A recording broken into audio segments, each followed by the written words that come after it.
이사야서 53장 4절에서 6절입니다. 구약 성경 1033면입니다. 제가 봉독해 드리도록 하겠습니다. 그는 실로 우리의 질고를 지고 우리의 슬픔을 당하였거늘 우리는 생각하기를 그는 징벌을 받아 하나님께 맞으며 고난을 당한다 하였노라. 그가 찔림은 우리의 허물 때문이요 그가 상함은 우리의 죄악 때문이라. 그가 징계를 받음으로 우리는 평화를 누리고 그가 채찍에 맞음으로 우리는 나음을 받았도다. 우리는 다 양 같아서 그를 행하여 각기 제 길로 갔거늘 여호와께서는 우리 모두의 죄악을 그에게 담당시키셨도다.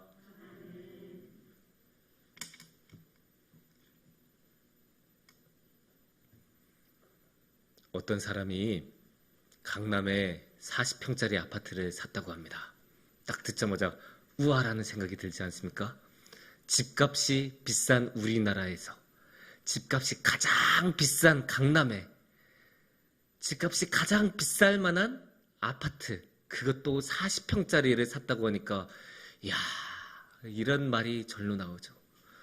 그 사람은 당연히 집값이 비싸니까 얼마나 많은 노력을 냈을까요?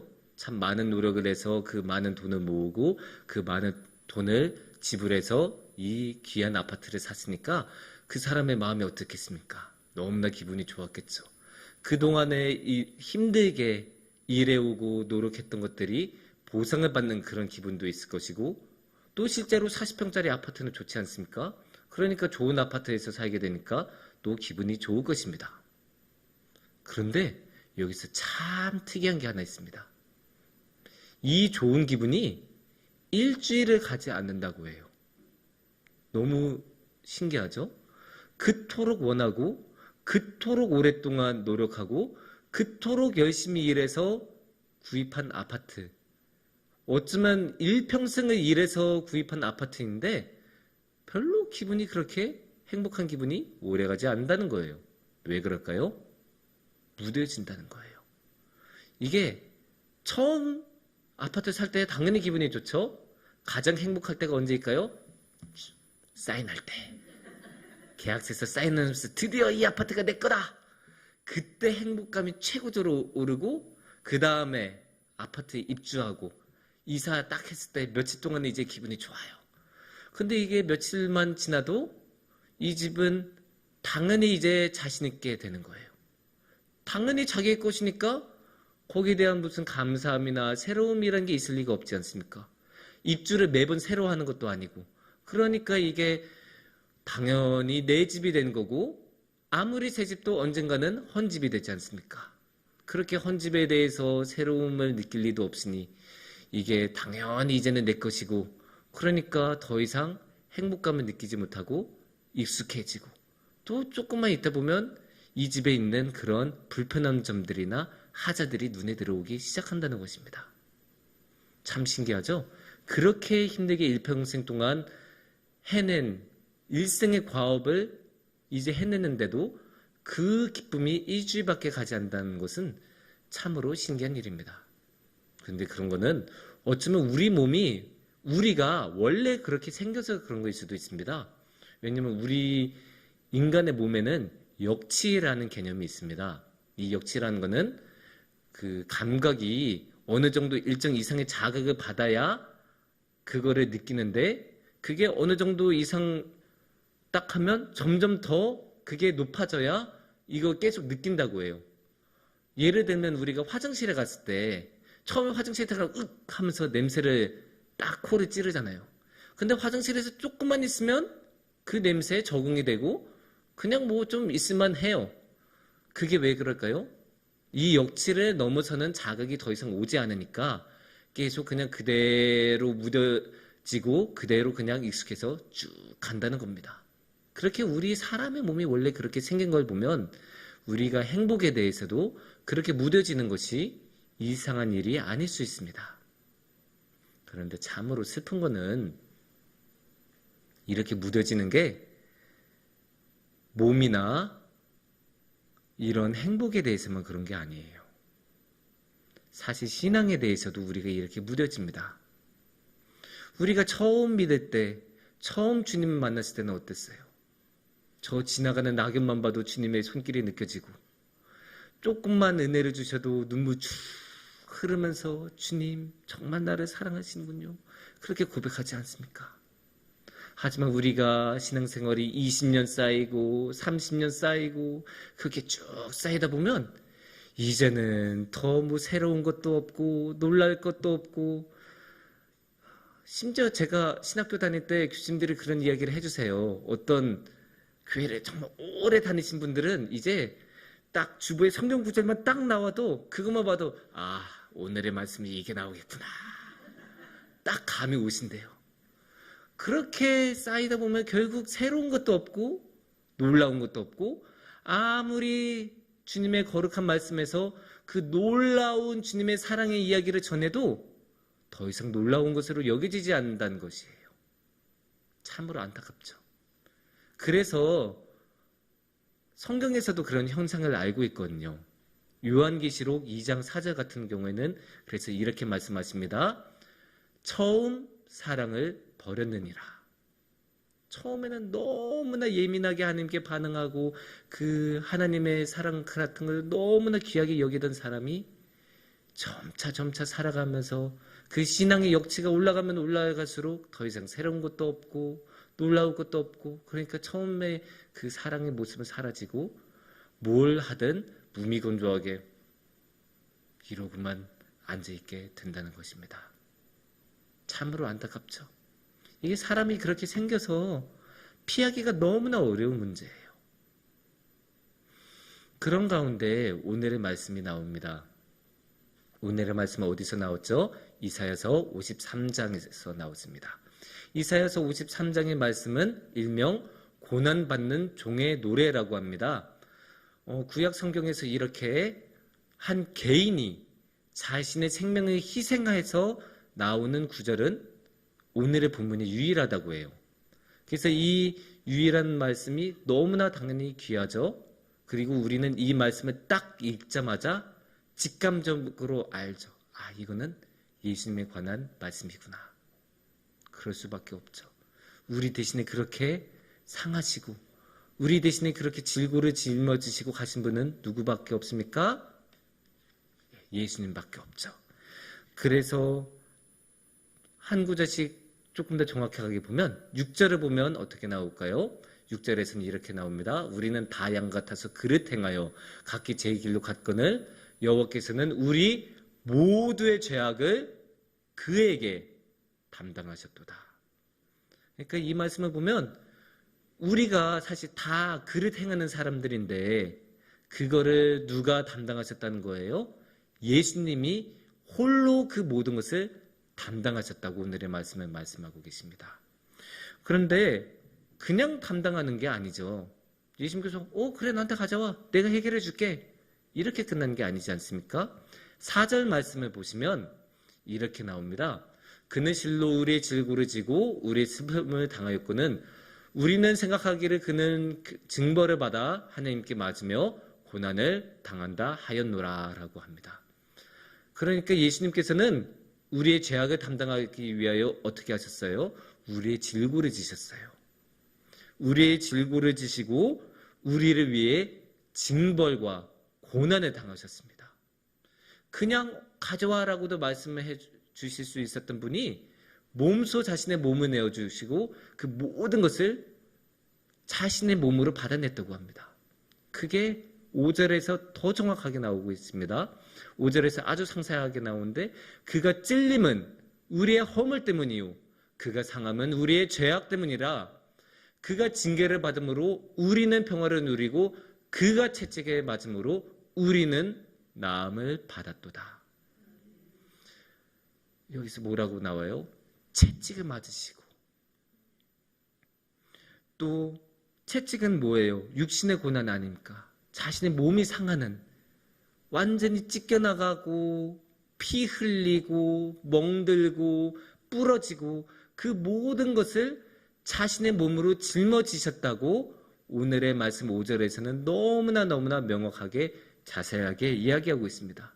근데 이 말씀은 단순히 육신의 고난으로만 볼 수 없어요. 왜냐면 우리도 모두 알다시피 우리가 어릴 때는 뭐 체벌을 당하기도 하죠. 우리가 잘못한 경우에는 부모님께서 체벌을 하시면서 우리를 올바른 길로 이끌어 주시는데, 우리가 성인이 되고 나면 그런 체벌을 맞을 일이 사실 거의 없지 않습니까?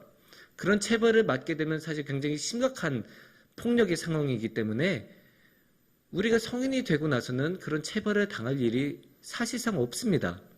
그런데도 성인이 되고 나서 예수님께서 이렇게 육체적인 체벌을 당하셨다는 것은 어쩌면 굉장한 모욕이고 치욕입니다. 누가 남한테 맞고 다닙니까? 그것 자체가 굉장한 치욕이죠. 그런 면에서 예수님께서는 우리의 죄악을 담당하시기 위해서 단순히 육체적인 고통만 당하신 게 아니라 정신적인 고난도 기꺼이 감내하셨습니다. 이렇게 주님께서는 자신의 몸을 내어주시고 몸과 정신으로 그 모든 고통을 당하시면서 우리에게 오셨습니다. 그런데 이 귀한 말씀을 듣고도 무미건조한 눈으로 바라보는 분이 계실 수 있습니다. 그럴 수 있어요. 왜냐? 다 아는 이야기잖아요. 이 이야기 모르는 사람이 어디 있습니까? 당연히 예수님의 십자가 이야기, 교회 다니는 사람이라면 다 알죠. 아니, 더 정확하게 말하면 당연히 알고 있어야죠. 처음 교회 나온 사람이라면 몰라도 교회 조금이라도 다닌 사람 중에서 이 이야기 모르면 어떻게 해요? 이게 우리 기독교의 핵심이고 주님이 하신 행적의 가장 중요한 행적이고 주님의 복음의 핵심인데 이걸 모르면 어떻게 하겠습니까? 그러니까 당연히 알죠. 또 해마다 성금요일날 또는 사순절 고난주간에 매번 하는 이야기인데, 해마다 하는 이야기인데 당연히 알고 있을 수밖에 없습니다. 그렇게 다 아는 이야기니까 뭐 이미 다 아는 이야기인데 그래 오늘도 이 이야기구나 이렇게 끝날 수도 있어요. 오늘도 뭐 좋은 말씀인데 새로운 거는 없었네 이러고 집에 가실 수도 있고, 또 우리가 또 일상이 너무 분주하고 힘들고 바쁘다 보면 마음이 강팍해지지 않습니까?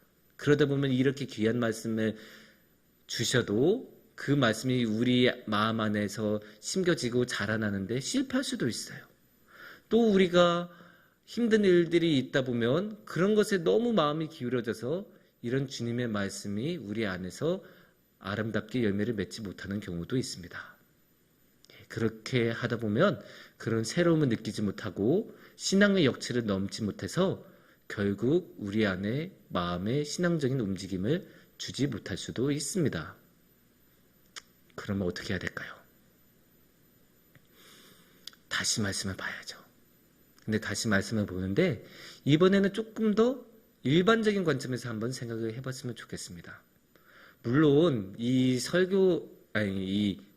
오늘의 본문 말씀이라는 게 너무 극적인 사건이고 너무 중요한 사건이어서 단순하게 일반적인 관점으로만 보기에는 좀 무리가 있기는 합니다. 그럼에도 우리가 이거를 일반적인 관점에서 보면 오늘의 이 본문의 말씀에 나온 이야기를 어떻게 생각해 볼 수 있냐면, 아주 단순하게 말하자면 주님께서 우리에게 좋은 일을 행했다고 말할 수 있습니다. 굉장히 단순하게 말했지만 좋은 일을 행해 주신 건 맞잖아요. 우리가 당해야 되는 징벌인데 주님께서 대신 짊어지셨고 그것을 통해서 우리가 나음을 입었고 평화를 얻었다고 오늘의 말씀에서는 말씀하시지 않습니까? 그러니까 그런 거 보면 예수님께서는 우리에게 좋은 일을 해주신 거예요. 그래서 오늘의 말씀을 보면 우리에게 좋은 일을 해주셨다라고 생각하시면 됩니다. 근데 좋은 일, 착한 일, 우리도 합니다. 우리도 살다 보면 착한 일 하죠. 어떤 분들은 그런 착한 일을 열심히 하시려고 전문적으로 주기적으로 봉사활동 같은 거 나가시죠. 요양원 같은 데 가서 도와주시기도 하고, 또 이제 학교 같은 데 이런 거 그 안내 봉사 같은 것도 하고, 또 이제 길거리 쓰레기 같은 거 치우는 봉사도 하고, 그런 봉사활동을 열심히 하기도 하고, 그렇게 전문적으로 체계적으로는 아니더라도 우리가 일상에서 소소한 작은 착한 일도 합니다. 예를 들어서 버스에서 이제 힘드신 분이 있으면 자리를 비켜주기도 하거나, 아니면 길 건너는데 어려움을 느끼시는 분이 있으면 같이 옆에서 도와주면서 지켜주기도 하거나, 그런 것들을 우리가 하지 않습니까? 그런 것들을 하고, 아니면 하다못해 누군가 길을 잘 모를 때 길을 가르쳐 주면서 도움을 주기도 합니다. 그런데 우리가 하는 착한 일하고 예수님이 하시는 선한 일에는 결정적인 차이가 있어요. 우리가 하는 착한 일은 정도가 있어요. 우리는 어느 정도까지만 착한 일을 합니다. 우리가 버스에서 힘든 분이 있을 때 그 힘든 분을 위해서 자리를 양보해 줄 수는 있죠. 근데 버스비를 대신 내주는 경우는 거의 없습니다. 길 건너시는 분이 어려움을 느낄 때 우리가 길은 건너는 것을 바래다 드릴 수는 있죠. 근데 집까지 모셔다 드리는 경우는 거의 일어나지 않습니다. 그래서 우리는 어느 정도까지만 합니다. 그래, 이 정도면 됐지. 이 정도면 난 착한 일 했고 내가 할 도리를 다 했어. 이 정도 했으면 어느 누구도 나한테 뭐라고 할 수 없을 거야.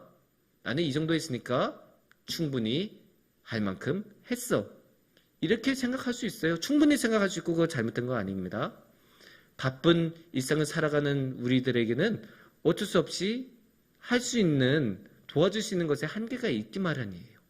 또 단지 그런 것 때문이 아니고 받는 사람의 입장도 생각해야 돼요. 왜냐면 너무 잘해주면 이 받는 사람도 부담이 돼요. 자기는 이 정도의 도움만 받으면 되는데 이만큼 도와주면 그분이 얼마나 마음이 미안하고 송구스럽겠습니까? 그러니까 우리는 도와주는 거에서는 한계가 있고 정도가 있습니다. 그래서 우리는 언제나 어느 정도까지만 도와줍니다. 하지만 우리의 주님이신 예수님께서는 다르십니다. 우리의 주님이신 예수님께서는 도와주시는데 한계가 없어요. 정도가 없어요. 우리 주님께서는 끝까지 도와주시는 분이세요. 아니, 누가 자신이 채찍을 맞으면서까지 도와줘요. 너무 비상식적이잖아요. 요새 다른 사람이 일을 대신해 준다는 거 굉장히 안 일어나는 일입니다. 특히 어린 친구들의 세대에서 대학교 조모임 같은 거 할 때 남이 해야 되는 몫을 내가 한다? 거의 일어나지 않는 일이에요. 내가 이 학생을 몰래 좋아하는 경우가 아닌 이상 그런 일은 일어나지 않아요. 직장에서 누군가 잘못했을 때 내가 자원해서 대신 제가 책임지겠습니다. 이렇게 말하는 경우 일어나지 않는 일이라고 보시면 돼요. 아니, 그거 내가 책임지겠다고 하면 내가 다 덤탱이 쓰고 내가 승진하는데 불리해지고 내가 월급에 감봉당할 수 있고 그런 불리함을 당할 수 있는데 내가 무슨 생각으로 그거를 대신 책임지겠다고 합니까? 하지만 예수님 보세요. 예수님은 어떻게 하십니까? 예수님께서는 우리 대신에 우리 죄를 다 담당하시겠다고 하셨잖아요. 오늘의 말씀에서 그렇게 말씀하시잖아요. 6절에 우리의 죄악을 담당하셨다. 그렇게 말씀하시잖아요. 그리고 4절에 5절에 채찍을 맞아서 우리 대신에 그 모든 것을 해결해 주신다고 하시지 않습니까? 그만큼 예수님은 끝이 없으세요. 정도가 없으세요. 여기까지만 하면 되지 이게 없으신 분이에요. 우리의 죄악이 완전히 없어질 때까지 예수님께서는 해야 되는 모든 것을 하시는 분이고 끝없이 그 모든 과정을 감내하시는 분이시고 그 모든 아픔과 어려움을 자신의 몸으로 다 받아내시는 분이십니다. 사그라다 파밀리아라는 성당이 있어요. 스페인 바르셀로나에 있는 성당인데 한번 사진을 보여주시면 이렇게 생겼습니다. 되게 웅장하고 멋있죠? 이게 가우디라는 아주 유명하고 뛰어난 건축가가 만든 정확히 말하면 설계한 건물인데 저기 뒤에 보면 크레인 같은 거 보이시죠? 크레인이 있는 이유는 간단해요. 아직 완성이 안 됐기 때문이에요. 지은 지 100년이 넘는데 아직도 완성이 다 안 됐어요. 그만큼 가우디가 야심을 가지고 만들었던 엄청난 그런 건축물입니다. 근데 이 성당을 보면 너무 아름다워. 안에도 막 너무 아름답고 밖에도 아름답고. 근데 이제 정문을 보면 정문에는 예수님의 탄생 이야기가 조각으로 멋있게 이렇게 만들어져 있습니다. 그리고 후문은 이와 달리 예수님의 순환 이야기가 나와요. 예수님의 순환 이야기가 조각으로 다 이렇게 스토리가 잘 구축이 되어 있는데 거기에 특이한 게 하나 있어요. 조각이란 거는 보통 이렇게 문 위에 딱 이렇게 붙어 있거나 아니면 높은 곳에 있어서 모든 사람들이 볼 수 있게 이렇게 만들어 놓잖아요. 그 사그라다 파밀리의 후문에도 그래요. 많은 조각들이 이렇게 위에 있고 붙어 있는데 그 중에 한 조각은 특이하게도 그냥 바닥에 있어요. 우리 눈높이하고 비슷한 높이에 그냥 그렇게 있어요. 그래서 지나가면서 그냥 보고 만질 수 있을 정도로 그냥 그렇게 있습니다. 근데 그 조각이 어떤 조각이냐면 예수님께서 채찍질을 맞으시고 고난당하시는 모습이에요. 근데 특이하게도 이 조각상에서는 예수님의 얼굴을 보기가 힘들어요. 한번 보여주시면 좋을 것 같은데 이렇게 생겼습니다. 그래서 기둥에 이렇게 묶여 있으셔서 예수님의 얼굴이 잘 안 보여요. 그렇게 안 보이게 만들어졌어요. 그리고 또 특이한 거는 이제 후문이면 보통 예배를 마치고 이 후문으로 나올 텐데 후문으로 나올 때 예수님의 얼굴이 안 보이겠죠. 교회 안에서 이렇게 나오는 길이니까 잘 안 보일 것 아닙니까? 그럼 대신에 뭐가 보일까요? 예수님의 등이 보여요. 예수님의 등을 한번 보여주시면 좋을 것 같은데 이렇게 예수님의 등이 나타납니다. 어떤 등일까요? 채찍질을 맞아서 움푹 패이고 그 모든 몸자국이 있는 그 자국들이 그냥 다 보여요. 조금만 손에 뻗으면 그 자국에 손까지 넣을 수 있을 것 같고 그 감촉이 다 느껴질 것 같아요. 거의 보면 너무 마음이 아파요. 너무 마음이 아파서 이게 한낱 조각상이라고 해도 진짜 예수님의 몸이 그렇게 채찍질로 패인 것 같은 느낌을 받고 그렇게 예수님이 패인 모습을 보면 마음이 패인 것 같은 그런 느낌을 받아요. 그래서 예수님께 여쭤볼 수밖에 없어요. 예수님, 그렇게까지 하셨어야 됐어요? 예수님, 정말 그렇게 채찍을 맞을 필요가 있으셨냐고요?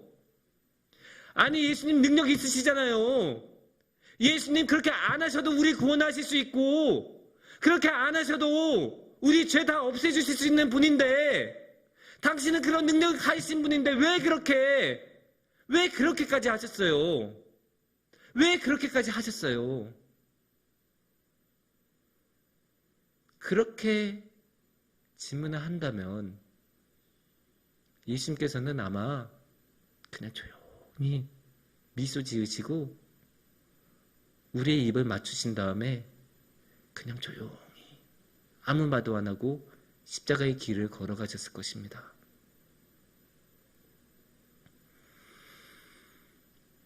우리는 날마다 주님을 잊어버립니다. 너무나 잘 잊어버립니다. 우리 삶에 너무나 많은 일들이 있고 너무 바쁜 일들이 있어서 그렇기도 하고 너무 재밌는 일들이 많아서 그렇기도 하고 어쨌든 간에 우리는 주님을 너무나 쉽게 잊어버립니다. 그리고 마치 주님에 대해서 모든 것을 다 안다고 생각합니다. 이미 다 들었던 이야기인데 이미 다 한 번씩 불렀던 찬양인데 뭐 더 새로울 게 있고 내가 모르는 게 뭐가 있을까 그런 생각을 하게 됩니다. 하지만 주님께서는 우리가 그런 생각을 가졌다고 해서 신경 쓰시지 않으십니다. 예수님은 우리가 그런 생각을 가졌다고 해도 여전히 자신의 등을 내어주시고 여전히 십자가의 길을 우리를 위해서 걸어가 주시는 분이십니다. 예수님은 기꺼이 우리를 위해서 등을 내어주시고 기꺼이 그 모든 고통을 감내하시는 분이십니다. 여러분, 그런 주님의 입맞춤을 받으신 여러분은 여전히 주님을 무미건조한 눈으로 바라보시겠습니까? 아니면 다시 한번 주님을 바라보고 주님께서 걸어가셨던 그 고통스럽지만 십자가의 길을 함께 걸어가시겠습니까? 기도하시겠습니다.